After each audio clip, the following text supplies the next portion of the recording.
Hello बच्चों, कैसे हैं आप लोग। आज वीडियो मैं मॉर्निंग में 4 बजे बना रहा हूँ क्योंकि दिन भर समय नहीं मिलता है, बच्चों को वीडियो नहीं मिल पा रहा है जो काफ़ी परेशान हो जा रहे हैं। ठीक है, तो सुबह मैं उठ के 4 बजे वीडियो बना रहा हूँ। बस आप लोगों के लिए केवल पढ़ाई करिए कि आप लोगों का पढ़ाई डिस्टर्ब न हो।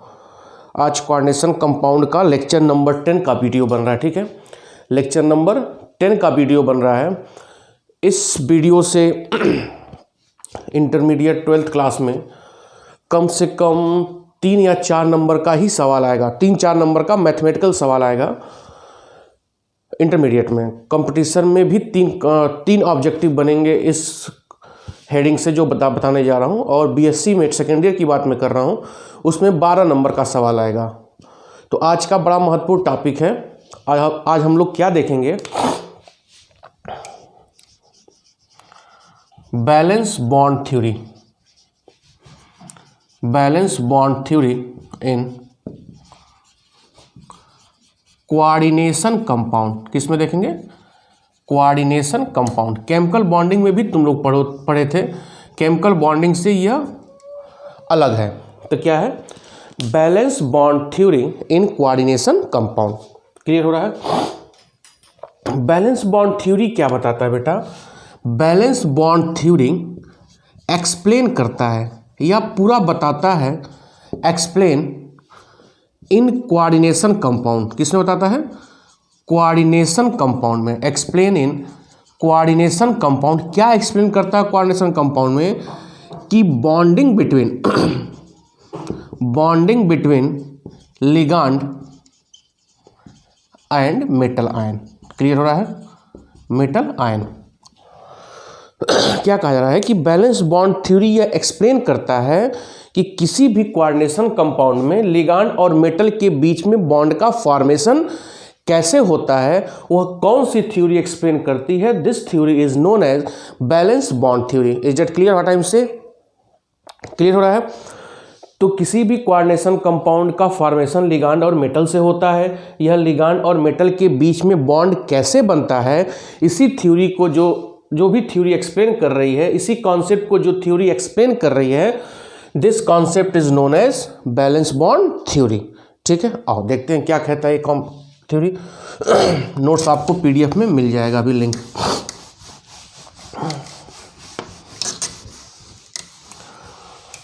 ठीक है, पहला थ्योरी क्या कहता है? 5-6 पोस्टुलेट है। ठीक है, पहला पोस्टुलेट ये कहता है कि किसी भी कोऑर्डिनेशन कंपाउंड के पहले पोस्टुलेट, आज मैं लंबा है तो बनाऊंगा वीडियो, फिर इसी पोस्टुलेट का एप्लीकेशन में 8-9 सवाल करा दूंगा जो वही बार बार पूछता है। ठीक है,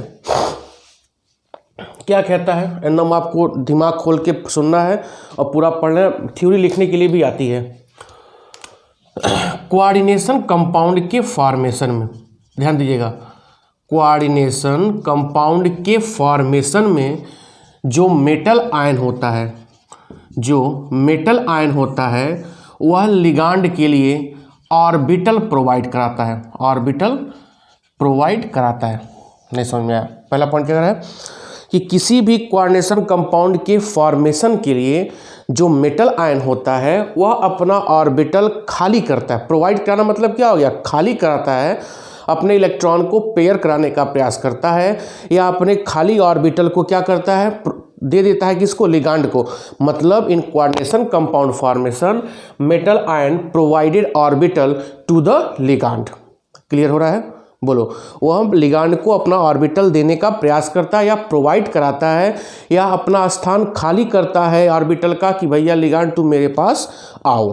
पहला पॉइंट क्लियर हो रहा है? ठीक है, दूसरा पॉइंट देखो। जो मेटल आयन ऑर्बिटल जो प्रोवाइड करा रहा है, पहले हम ऑर्बिटल प्रोवाइड करा दिया। जो मेटल आयन ऑर्बिटल प्रोवाइड करा रहा है, उन ऑर्बिटलों की संख्या कोऑर्डिनेशन नंबर के बराबर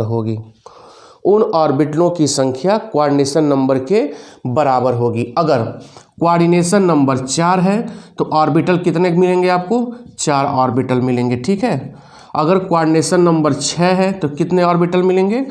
6 ऑर्बिटल मिलेंगे। पहले हम पॉइंट वाइज थ्योरी पढ़ेंगे, फिर उसका एप्लीकेशन नेक्स्ट वीडियो में डालेंगे, ठीक है। थ्योरी समझ में आएगा तभी एप्लीकेशन पे आप सवाल कर पाओगे। तो पहला पॉइंट क्या है कि किसी भी कोऑर्डिनेशन कंपाउंड में जो मेटल आयन होता है वह एप्रोप्रिएट ऑर्बिटल प्रोवाइड कराता है, किसके लिए, लिगांड के लिए, कि तुम मुझसे आकर क्या करो, बॉन्डिंग करो। और जो ऑर्बिटल वह प्रोवाइड कराता है उन ऑर्बिटलों की संख्या उसके कोऑर्डिनेशन नंबर पे डिपेंड करती है कि भैया अगर ये कोऑर्डिनेशन नंबर 4 होगा तो वह ऑर्बिटल कितना देगा, 4 ऑर्बिटल देगा। अगर कोऑर्डिनेशन नंबर 6 होगा तो वह कितना ऑर्बिटल देगा, 6 ऑर्बिटल देगा। यहाँ तक क्लियर हो रहा है, कोई दिक्कत। तीसरा पॉइंट देखो, बढ़ा जाए। तीसरा पॉइंट क्या कहता है, तीसरा पोस्टुलेट, कि जो यह ऑर्बिटल प्रोवाइड करा रहा है कौन, मेटल आयन, वह ऑर्बिटल होता है sp_d। एफ नहीं होता है क्योंकि यह ब्लॉक के एलिमेंट सेंट्रल मेटल एटम नहीं बनते हैं, जनरली मैक्सिमम डी बनते हैं और कुछ s और p बन सकते हैं, ठीक है।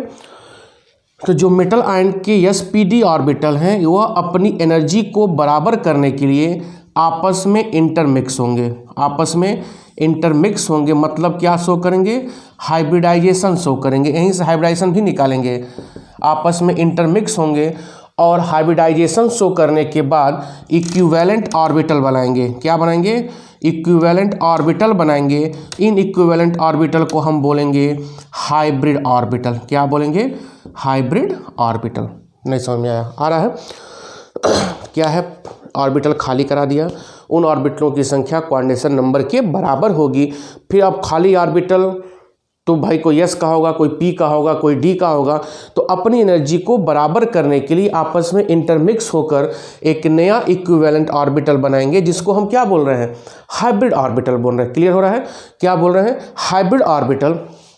और यही हाइब्रिड ऑर्बिटल से हम पता करेंगे ज्योमेट्री ऑफ कॉम्प्लेक्स। क्या पता करेंगे, ज्योमेट्री ऑफ कॉम्प्लेक्स। कैसे, ज्योमेट्री ऑफ कॉम्प्लेक्स।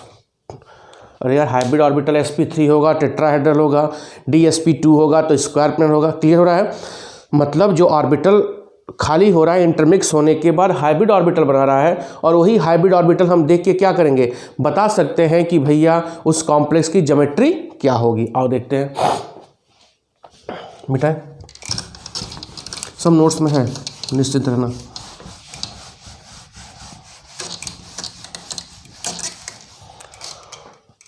अब ध्यान दो, ठीक है। अब अगर हाइब्रिड ऑर्बिटल HO में लिखना हो, sp3 होगा तो क्या बनेगा, टेट्राहेड्रल स्ट्रक्चर ऐसे ही होगा, ये लिगांड हो, सब होगा, ठीक है।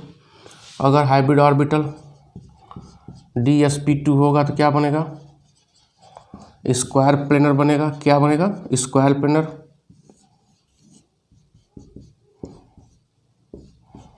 ये सब लिगांड होगा, ठीक है। यह कंडीशन कोऑर्डिनेशन नंबर 4 पे आती है, ठीक है। अब आपके मन में आएगा सर टेट्राहेड्रल कौन बनाएगा, स्क्वायर प्लेनर कौन बनाएगा। वह डिपेंड करता है लिगांड के नेचर पर कि कौन स्ट्रांग फील्ड लिगांड होगा, कौन वीक फील्ड लिगांड होगा, ठीक है। वह नेक्स्ट वीडियो में मैं आपको एक्सप्लेन कर दूंगा। पहले हम पोस्टुलेट समझेंगे। अब sp3 कौन बनाएगा, dsp2 कौन बनाएगा, वो भी मैं एकदम आसान ट्रिक बता दूंगा। आप बिना सवाल सॉल्व किए आप लिगांड को देखकर ही बता सकते हैं कि उस कॉम्प्लेक्स का sp3 होगा, किस कॉम्प्लेक्स का dsp2 होगा, ठीक है। अब कोऑर्डिनेशन नंबर 6 की बात करते हैं। यहाँ पर भी 2 बनेगा, एक बनेगा sp3d2 और दूसरा बनेगा d2sp3, d2sp3, ठीक है। sp3d2 जो बनेगा उसका शेप होगा ऑक्टाहेड्रल, और d2sp3 जो बनेगा उसका भी क्या होगा, ऑक्टाहेड्रल, ठीक है। ऑक्टाहेड्रल आप जान ही रहे हो।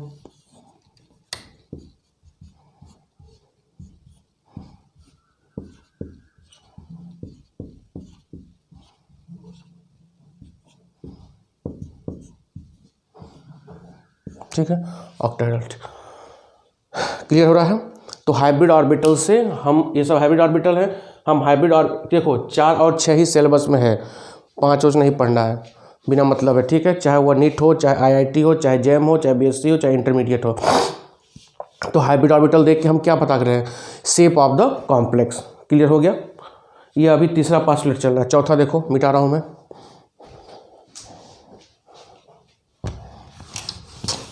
अब देखो, अगर हाइब्रिडाइजेशन में, ध्यान देना, अगर हाइब्रिडाइजेशन में जो डी ऑर्बिटल है, यही सवाल देखो, इस पे सवाल, छोटे सवाल बने हुए हैं जो लिखने के लिए आते हैं। अगर हाइब्रिडाइजेशन में इनर के डी ऑर्बिटल इन्वॉल्व होते हैं, इनर के डी ऑर्बिटल इन्वॉल्व होते हैं, तो उसको बोलेंगे इनर ऑर्बिटल कॉम्प्लेक्स। क्या बोलेंगे? Inner orbital complex. और अगर हाइब्रिडाइजेशन में आउटर डी ऑर्बिटल इन्वॉल्व होते हैं तो उसको क्या बोलेंगे? Outer orbital complex. तो यहाँ पर मैं कॉम्प्लेक्स दो पार्ट में क्लासीफाई कर रहा हूँ, दो पार्ट में क्या कर रहा हूँ? क्लासीफाई कर रहा हूँ। सब नोट्स में है, कुछ लिखना मत। इनर ऑर्बिटल कॉम्प्लेक्स, इसमें अंतर लिखने के लिए आता है कि what is inner orbital complex या outer orbital complex, what is the basic difference between inner orbital complex and outer orbital complex. Outer orbital complex, ठीक है। अब थोड़ा सा हम ध्यान देंगे। इनर ऑर्बिटल कॉम्प्लेक्स परिभाषा क्या होगा? वह कॉम्प्लेक्स जिसमें इनर का डी, सब लिखा हुआ है, इनर का डी ऑर्बिटल हाइब्रिडाइजेशन में इन्वॉल्व हो रहा है, उसको भैया हम क्या बोलेंगे? Inner orbital complex. और वह कॉम्प्लेक्स जिसमें आउटर का डी ऑर्बिटल इन्वॉल्व होगा उसको हम क्या बोलेंगे? Outer orbital complex. क्लियर हो रहा है यहाँ तक? कोई दिक्कत? अब देखो, बेसिक एग्जांपल लेते हैं। Fe 3d6 होता है, 4s2 होता है, फिर 4p0 और यह 4d0। डी ब्लॉक के एलिमेंटों में p और d क्या होता है? लास्ट में खाली होता है, ठीक है। यहाँ पर इनका ऑर्बिटल का डायग्राम बनाओ। डी में 5 होता है, कितने इलेक्ट्रॉन है? 6, 1 2 3 4 5 6।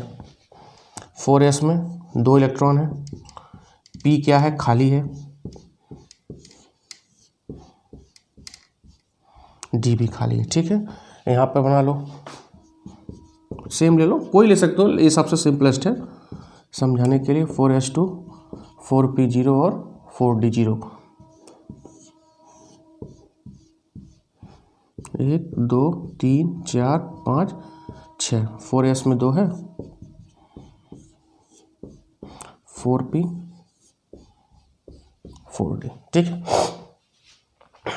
यहाँ से वो आउटर है, इधर इनर है, ठीक है। अब ध्यान दो, अब मान लीजिए आपका Fe पे +3 आ गया, ऑक्सीडेशन नंबर निकलबे करोगे।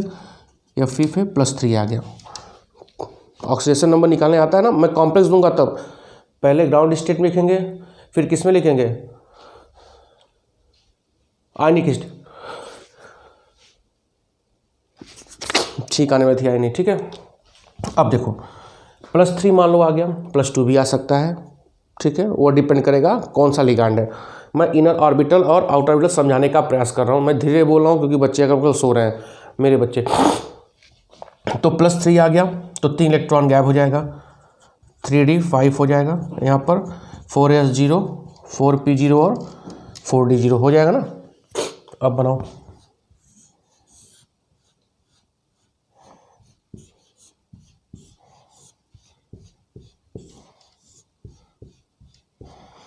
एक 2 3 4 5, ठीक है। अब देखो, अब मान लो कोऑर्डिनेशन नंबर 4 है, कोऑर्डिनेशन नंबर 4 है, ठीक है। कोऑर्डिनेशन नंबर 4 है। अब लिगांड इसकी तरफ आएगा बॉन्डिंग करने के लिए। तो कोऑर्डिनेशन नंबर 4 में मैंने 2 चीज़ दिखाया है, एक दिखाया है DsP2 और एक दिखाया है sp3, ठीक है। अब यह डिपेंड करेगा कि लिगांड कौन सा है। तो अगर स्ट्रॉन्ग फील्ड लिगांड और वीक फील्ड लिगांड, तो याद रखो स्ट्रॉन्ग फील्ड लिगांड जब भी होगा वह इनर ऑर्बिटल कॉम्प्लेक्स बनाएगा और जो वीक फील्ड लिगांड होगा वह आउटर ऑर्बिटल कॉम्प्लेक्स बनाएगा। अब यह कौन कौन से इनर स्ट्रॉन्ग और वीक होते हैं वो नेक्स्ट वीडियो में बेटा समझ में आएगा, अभी धीरे चलते हैं, ठीक है। अब स्ट्रॉन्ग फील्ड लिगांड इसकी तरफ अप्रोच कर रहा है। अब स्ट्रॉन्ग मतलब जो ताकतवर होगा वह कहेगा ऐसा है मेटल, तुम अपने अंदर का हमको डी ऑर्बिटल खाली करो, क्योंकि मैं ताकतवर हूँ। ठीक है भैया, ये ताकत आपके पास है, तो जैसे ही ये इसकी तरफ आएगा यह अपना इलेक्ट्रॉन पीछे पेयर कर लेगा। ठीक है, पेयर कर लिया।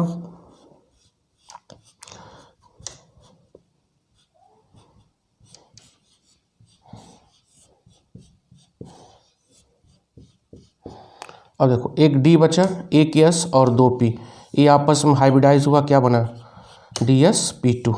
क्या बन गया DsP2। ठीक है, अब यहाँ पर वीक फील्ड लिगांड आएगा, Fe3+ हो गया। यहाँ देखो बना लो, तो 3 इलेक्ट्रॉन गैप करोगे तो यहाँ पे 5 होएगा, 1 2 3 4 5, यह खाली हो गया। अब वीक फील्ड लिगांड आएगा, उसके पास ताकतें नहीं है कि भैया क्या करें हम इसको पेयर करा सके, तो कहेगा भैया ठीक है भरवा S और 3 P खाली है, Sp3 बना दूंगा मैं। भाई मैं तो कमज़ोर हूँ, तो कोऑर्डिनेशन नंबर 4 हो गया, 4 में 2 हो गया, एक DsP2, यह स्ट्रॉन्ग फील्ड लिगांड बनाएगा। स्ट्रॉन्ग मतलब ताकतवर, वह इसके इलेक्ट्रॉन को पीछे पेयर करा के अंदर, देखो ये अंदर का डी ऑर्बिटल है, यह बाहर का ऑर्बिटल है, तो अंदर के डी ऑर्बिटल को क्या कर रहा है, वो पेयर करा रहा है पीछे और अपना ऑर्बिटल खाली करा के हाइब्रिडाइजेशन में इन्वॉल्व हो रहा है। यहाँ पे इनर का नहीं हो रहा है, केवल बाहर का Sp3 हो रहा है। ठीक है, अब देखो कोऑर्डिनेशन नंबर 6 हो गया, 6 हो गया तो और ताकतवर होगा, तो इसका हाइयो इलेक्ट्रॉन में पीछे पेयर करा देगा। तो देखो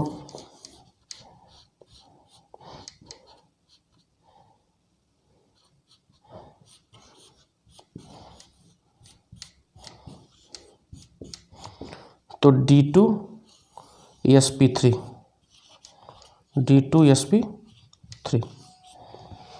और देखो इनर का 2 ऑर्बिटल खाली हो गया ना, इलेक्ट्रॉन तो यहाँ पे खाली हो गया, D2Sp3 बन गया, तो इनर का डी ऑर्बिटल हाइब्रिडाइजेशन में इन्वॉल्व हो गया।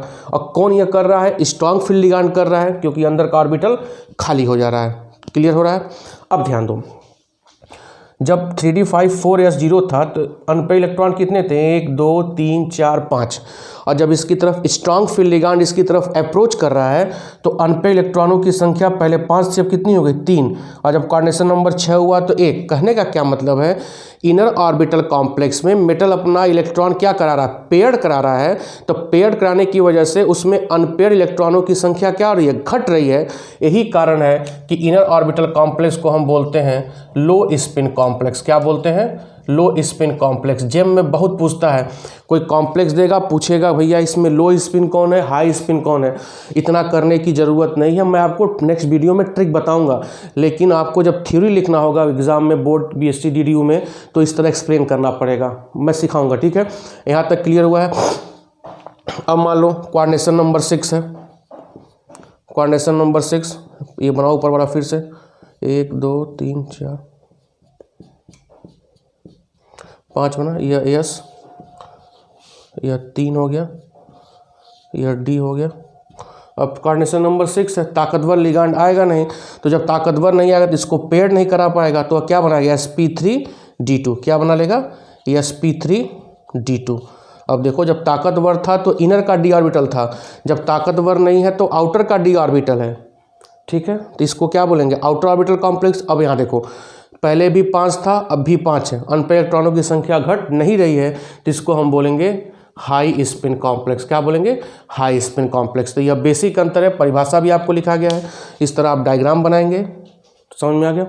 अब देखो अगला पोस्टुलेट में चलता हूँ।